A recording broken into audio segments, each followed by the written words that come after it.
AP assembly సమావేశాల్లో mega DSC 2025 అంశంపై మంత్రి నారా లోకేష్ కీలకమైన ప్రకటన చేశారు. డిఎస్సిని తమ ప్రభుత్వం బాధ్యతగా భావించిందని స్పష్టం చేశారు. ఏటా డిఎస్సి నిర్వహిస్తామని ఇచ్చిన మాటను నిలబెట్టుకుంటున్నామని తెలిపారు.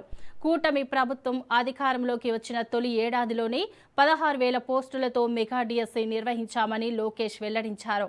గత ప్రభుత్వ హయాంలో 2019 నుంచి 2024 మధ్య ఒక్క టీచర్ రిక్రూట్మెంట్ కూడా జరగలేదన్నారు.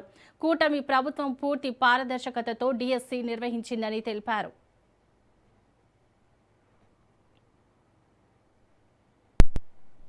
వందల కొద్ది వాహనాలు బొలెరోలో మహిళలు కింద ఉండేవారు, బల్లపైన మగవాళ్ళు ఉండి వలసలుగా గుంటూరుకు వచ్చేవారు అధ్యక్ష. అంటే టీచర్లు లేరు, పిల్లలు చదువు పంపించిన టీచర్ లేని పరిస్థితి, వాళ్ళు నేర్చుకోలేని పరిస్థితి, దానివల్ల నిరుద్యోగ ఇబ్బంది, చివరికి ఉద్యోగ ఉపాధి అవకాశాలు రాక వలసలుగా వచ్చి గుంటూరులో పనిచేసి 3 నెలలు 4 నెలలు పనిచేసి మళ్ళీ తిరిగి కర్నూలుకి వచ్చేవారు అధ్యక్ష. అది నేను కల్లారా చూశాను అధ్యక్ష.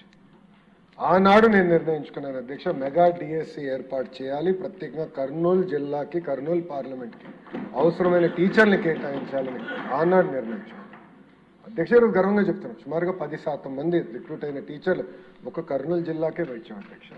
10% వెళ్ళారు అధ్యక్ష. అయినా ఇంకా సరిపోదు అధ్యక్ష. నెక్స్ట్ రౌండ్లో కూడా ఇప్పుడు జరుగుతున్న డిఎస్సి నియామకంలో కూడా చేస్తున్నాం అధ్యక్ష.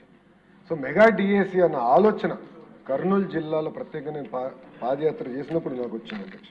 3,36,300 క్యాండిడేట్స్ 5,77,675 పోస్టులకి వాళ్ళు అప్లై చేస్తాం జరిగినది అధ్యక్ష. గౌరవ సభ్యులు గమనించాల్సిన విషయం, 154 ఎగ్జామినేషన్ సెంటర్స్ ఏర్పాటు చేశాం. ఆ డీటెయిల్స్ కూడా వస్తాను అధ్యక్ష. దాంట్లో 19 అవుట్ ఆఫ్ స్టేట్ సెంటర్స్లో కూడా ఏర్పాటు చేస్తాం జరిగింది అధ్యక్ష. క్వశ్చన్ బ్యాంక్ 42,000 క్వశ్చన్స్ తయారు చేశాం అధ్యక్ష 13 సబ్జెక్ట్స్కి. అంతేకాకుండా అధ్యక్ష, మీరు చూస్తే ఈ ప్రక్రియ మొత్తం పూర్తి చేసి 148 రోజుల్లో పూర్తి చేసి 15,941 మంది టీచర్లకి ఒక పెద్ద కార్యక్రమం పెట్టి గౌరవ ముఖ్యమంత్రి గారి నాయకత్వంలో వాళ్ళకి ఆర్డర్స్ ఇచ్చిన ఘనత ఒక కూటమి ప్రభుత్వానికి.